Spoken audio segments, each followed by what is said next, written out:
Did you use a lawyer to purchase it? No, we did not. That's a mistake.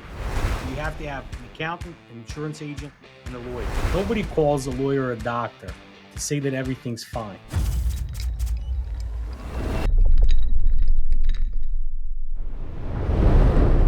Hey guys, welcome to another episode of Bourbon and Briefs, except we don't have our bourbon with us today.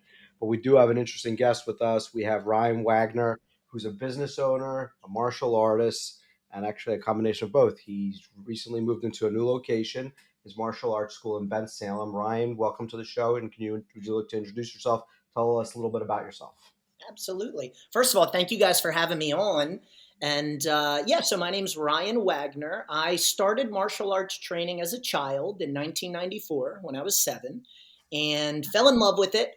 13 years old, I started teaching at a very, very young age, probably too young.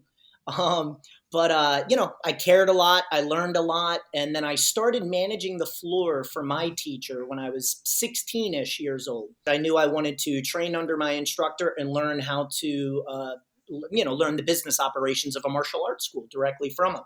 So, I went on to do that. I started teaching full time. Then I started learning the management aspects. And at 24 years old, I purchased my instructor's school from him in Bensalem. And here we are today. Did you use a lawyer to purchase it? No, we did not. 2 red cards so far. That's a mistake. He wrote up a personal agreement. Yeah, I know. He wrote up a personal agreement, which I literally just found in my garage the other day. And we just, we held to that. So you were 24 when you bought a business with no agreement, with no lawyers. It was a shake hand type of thing, right? Yes, sir. Probably not something you would do today. No, sir. Okay. Why not? If I was in the position to sell my business, I just think I would want to protect myself and also protect the person that's buying it as much as possible. Like that's how I look at it. And I know we're going to get into this later, but when someone asks me when they come into the martial arts school, well, do you guys do contracts? Yeah, we do have an agreement because the school needs to be protected, but also the customer needs to have protection as well. So it works both ways. So yeah, I don't think I would do that if I was selling my school. I would be coming to you guys. So Ryan, you just moved into a new location, right? Yeah, working on it right now. We literally just finalized the lease, so hopefully within the next 2 months we'll be in the new location. Gotcha. So let's move forward to the lease you just mentioned. I know that Eric had just reviewed the lease for you. Why did you decide to go see a lawyer for it? I mean, was it a standard lease, or why don't we talk a little bit about what your concerns were? Yeah, as I was reading through it, I'm not obviously, we all grow older and hopefully gain a little bit of wisdom. So when I was moving from my first location, which was a small 1,200 square foot space, and I outgrew it, I moved into a new location, 5,000 square feet, and I just wanted to grow and get into this new space and have more students. And so then, because I was younger, I didn't care. Like, why do I need a lawyer? I just want to get this thing signed, get into this new space. So now, a little bit older, and also with the things that I went through with COVID in 2020, with, not being able to open up my business and still having to pay rent, which was quite challenging. I wanted to make sure, I had a good team. I had you guys, or Eric in this case, look over the lease and just see what things like really weren't working in my favor. And maybe we could change the language a little bit, or maybe even get them to delete a few things. But yet again, I'm not a lawyer. I don't understand all the jargon and the language. And that's why people like me, we should definitely be using guys like you that understand it to help us out and, get things to move a little more in our favor, or maybe a word is fair, be a little bit more fair. Right. And it's you brought up a lot of, sophisticated business points, I'd say, because a lot of people they're in a rush to open up and they're going to just sign whatever's put in front of them. Well, we represent both landlords and tenants, commercial and, residential as well.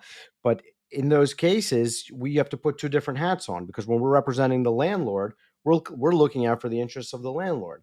When we're representing the tenants, that's a different hat. It's different issues that we're concerned with. So I think it's important that both sides are represented, because obviously it's a negotiation, but it's a negotiation about problems that go long term. The good thing about Ryan's lease is it wasn't a mom and pop kind of lease. It was more from a sophisticated landlord with multiple locations. So I knew that it's a form lease that they want to kind of stick to. With Ryan's lease, it was pretty easy to figure out the issues that I needed to go through. One of the bigger issues was, of course, the force majeure clause during COVID. If you did not have that clause in the agreement, and that clause specifically addressed the situation where, hey, if there is a government shutdown that you cannot operate for practical purposes, you cannot operate. You don't no longer have an obligation to pay your lease. Without that clause, people had to pay their lease. And for the most part, the reason why that clause was not there is because historically nobody really cared about it. There's not too many people left around who remember, the Spanish flu epidemic from 1918 or whenever that was. And I'm sure that at some point that clause was put in there historically because of that, because there are some lawyers saying, well, we really need to figure this out. And then everybody forgot about it. And now it has come back because I promise you, I think at this point, if you're negotiating a lease or any type of agreement and you do not, as an attorney, you do not insist on a force majeure clause, I mean, you're committing borderline malpractice because you're putting significant risk to your client, given what happened over the past 2 years. Yeah, it's so true that history repeats itself and we try to learn from our mistakes, but as time goes by, we forget. And there is a lot of these language and these agreements where it'll never happen. It'll never happen. Well, guess what? It happened. Other important things I would say to look for in a lease that I recommend is, if you whether or not you have to do a personal guarantee, because most of these commercial leases in Pennsylvania have confessions of judgment, where if you breach the lease, they can go right to the courthouse and enter a judgment against you. And a lot of people don't understand that, and that's something that you need to look at. And when I'm my client is a tenant and they say, "Well, is this normal? Is this standard?" I said, "Yeah, it's absolutely standard in Pennsylvania to have that clause in this lease." "Well, can we get it out?" I said, "I would recommend you try and get it out, but I don't know if the landlord will agree to that, and it depends who wants it more." I've been dealing with an issue where a guy reached out to me right before Memorial Day weekend. He reached out to me because his company was in the process of getting a loan from a bank, and the bank requested certain corporate documents. He didn't have who to go to. He didn't have a lawyer, and this needed to be done like within hours. And he reached out to me Friday afternoon. I said, "All right, send me." He tried to explain what the issue was. I said, "Okay, I think I understand. Send me what you have. Let me take a look at it." He did. I looked at it, and literally that night, I called him and I'm like, "Who created your company?" And he was on the phone. He was like, "I did." I'm like, "Did you talk to a lawyer? Did you talk to a CPA, to someone?" He goes, "No." And I was just so flabbergasted because this is one of those situations where the guy is clearly a good businessman. I mean, he's been operating a business for the past like 10 years. I know that they're very profitable, they're doing good work. But when he was setting up the business, he was just so eager to get started that he overlooked so many things and tried to kind of patch things up. Where now, 8, 9, 10 years later, he needs to run to not walk, not consult, but literally run to a lawyer, head over heels, trying to figure out, how do I unravel this thing? How do I get to the bank what I really need to get? The only reason why there was a need for this last second rush and anxiety to get it done is because on the front end, when the company was started, the right agreements were not put together. The right agreements were not circulated. The right agreements were not signed, which is kind of caught up with him now, years and years later. How long does it take? So you're saying it might already be resolved within a week. So something like that could be resolved pretty quickly. Yeah, I mean, he caught me at the right time because I was able to I realized what the issue was, and I spoke with him. I said, "This is how we're going to resolve it." Luckily for him, it wasn't a very complex document that needed to be put together. And the good thing is, he readily admitted. I asked him. I said, "It's like, who put it together? I just want to know who that person is." And he was like, "Me." And I'm like, "Well, how did you do it?" He's like, "I want a Rocket lawyer." I'm like, "Brother, Rocket lawyer is not a lawyer. You can go to Rocket Lawyer and look at samples and learn things that need to be done. But when it comes to your specific situation. Rocket Lawyer, Zoom, what was it? Zoom, whatever. There's a website, right? Legal Zoom, right? Legal Zoom. Yep. That it's not a substitute for an attorney. It may give you the language that you need to put together an agreement that you're looking for, but that's not a substitute for having legal counsel who can kind of sit there with you and say, okay, we need this, we don't need this. So I actually have a crazy one with respect to a lease. Happened years ago, but I'm not going to use the real names. But let's say I negotiated a lease on behalf of a ground lease on behalf of a commercial developer where they were going to build a big chain pharmacy. They built years later. They signed the lease, but years later they put, let's say, a CVS in, right? In the interim, there was a parallel parcel of land where my client leased to St. Mary's Health Network. Well, St. Mary's Health Network in their lease said that you can't have a competitor on the premises. When we negotiated the original lease with the pharmacy, they weren't doing minute clinics. But when they were put up 5 or 6 years later, entering into the lease, they were paying their rent. They just weren't building because corporate issues. I don't know what it was. When they built the building, they had a minute clinic in there, which was a competitor to the health system that came in next door. And that caused a huge problem. And it was something that was not foreseeable because when we entered into the lease, there was no minute clinics. They leased the ground so they could technically do what they want inside those four walls. So their business model changed during that time. And that's something that we had to actually litigate and resolve those issues. But that's something that wasn't foreseeable. And my client was struggling, was struggling for a minute for no fault of anybody's. It's just one of those things that happened. Don't have that avenue of communication and then it blows up for a tenant, maybe devastating. For a landlord, um, I don't think that I've ever met a landlord who told me, "Oh, I wish this tenant will default on the lease so I can take their whatever parcel of land that they have." That's not the business that landlords are in. Landlords are in the business of renting space. They're not in the business of taking over somebody's business.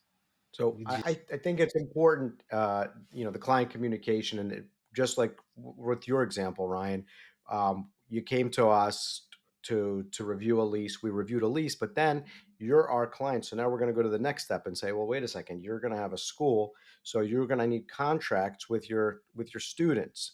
You're going to need insurance policies for liability to review. And going backwards, we're going to say, what's your corporate formation? So there's a lot of things that are in place. So you realize, and you may not know that you need to have those things checked out or that you need them.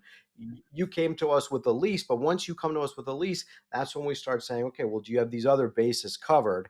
And that leads you to become, first, a more sophisticated businessman, and second, safe.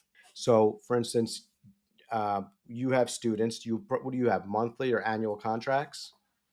Yeah, so the way mine work is students pay tuition on a weekly basis. They're not put into a lot of martial arts schools do term agreements, 3 months, 6 months, 9 months. And I believe the longest term that you could do in Pennsylvania is 36 months that you could put somebody on. And I think that really, you guys would know better than I do, but I think that really people were putting people on longer term agreements 20 or so years ago, and it was martial arts schools, and that became a big legal issue.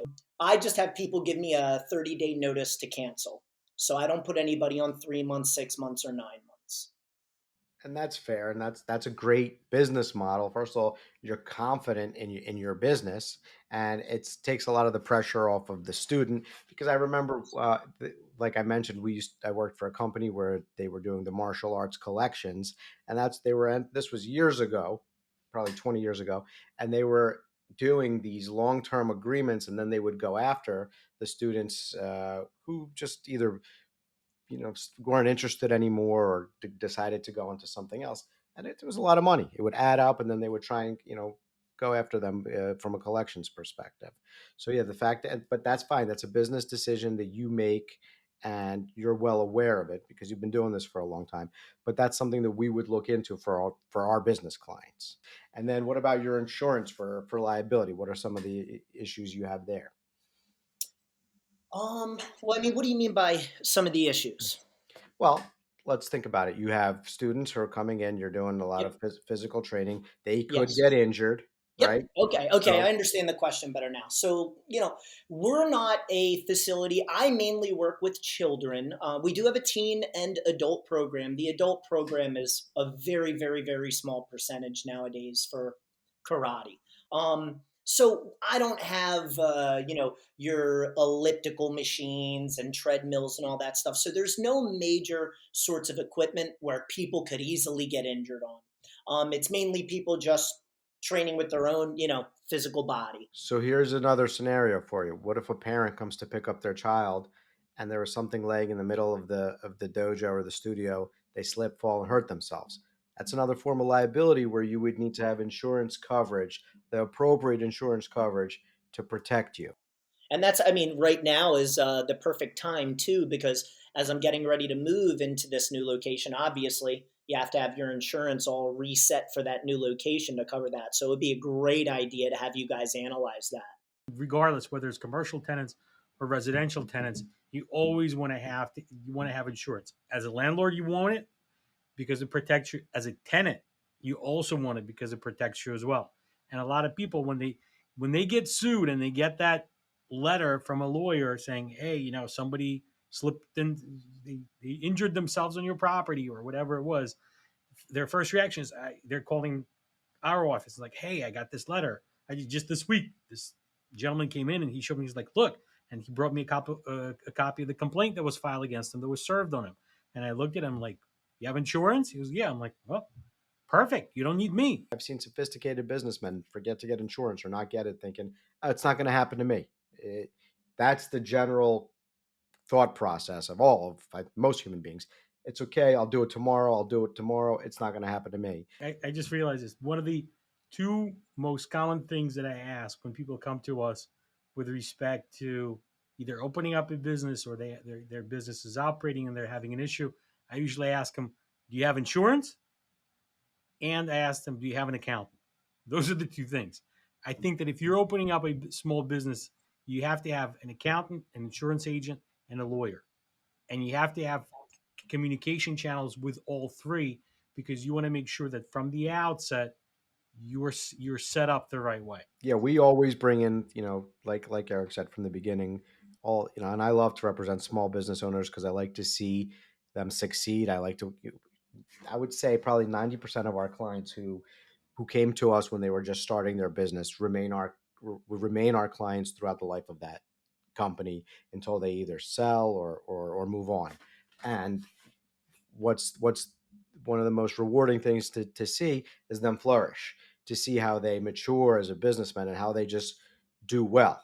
And along those ways, obviously, there's obstacles that come across their desk, and we're there, for that support. That's what we're there for. But initially, for instance, a lot of the conversations, step one, are you incorporated? What does that mean? No, I'm by myself. Well, no, you have a personal liability. You need to get an LLC or you need to get an S corporation. So they ask, which one do I get? Which is a logical question. And that's where we'll say they give you the same protection, but which one you're going to get, probably you're going to need to bring in your CPA and figure out how you're going to be taking your money out of that entity to decide which one is better for you. So that's where, you go full circle. We're bringing in all of the professionals to set you on the path of success. We're happy that when they only need us for good things, but unfortunately it can be good or bad, but Right. we're there to answer that call. Absolutely. You got to surround yourself with the right team to be successful. So I totally agree with you guys. And one of the elements I've always missed, I've never really worked with lawyers. And God bless, thank God, up to this point, I haven't had to use one. I haven't been in a negative situation. And I'm going to knock on wood because who freaking knows after saying that. But anyways, uh, You got it. So I've always used my accountant in exactly the way you guys are talking, and like never had to use a lawyer in any sort of negative or good way. But I finally created this relationship with you guys, and from here going forward, I look forward to your advice and working with you guys. What I usually say is lawyers and doctors, we're in the same boat to the extent that nobody calls a lawyer or a doctor to say that everything's fine. You don't call your doctor and say, Doc, I'm feeling phenomenal. I have no issues. Everything is great. Nobody does that.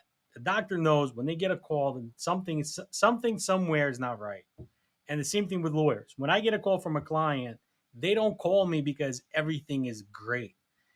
They call me when there is an issue. So sometimes when I talk to people and their case is done and they move on, I say this and I'm being as straight as I can with you, but I tell them like, take it in the nicest way possible. But I hope I never have to hear from you again. And they laugh, and then I laugh. But I really hope that that's the case. Right. Unless they call us for a new venture or a big deal, which is great. And then we're happy for our clients. We're happy, obviously, to get the work. We appreciate the fact that they trust us and they're coming back to us. Ryan, thanks for coming on. It was a great conversation we had with you today. You are a new client and a new friend. And like I mentioned earlier, we look forward to your success as we do with all of our clients and doing a lot of business with you in the future. Good luck. Cheers, buddy. Cheers. Thanks, guys. Thank you.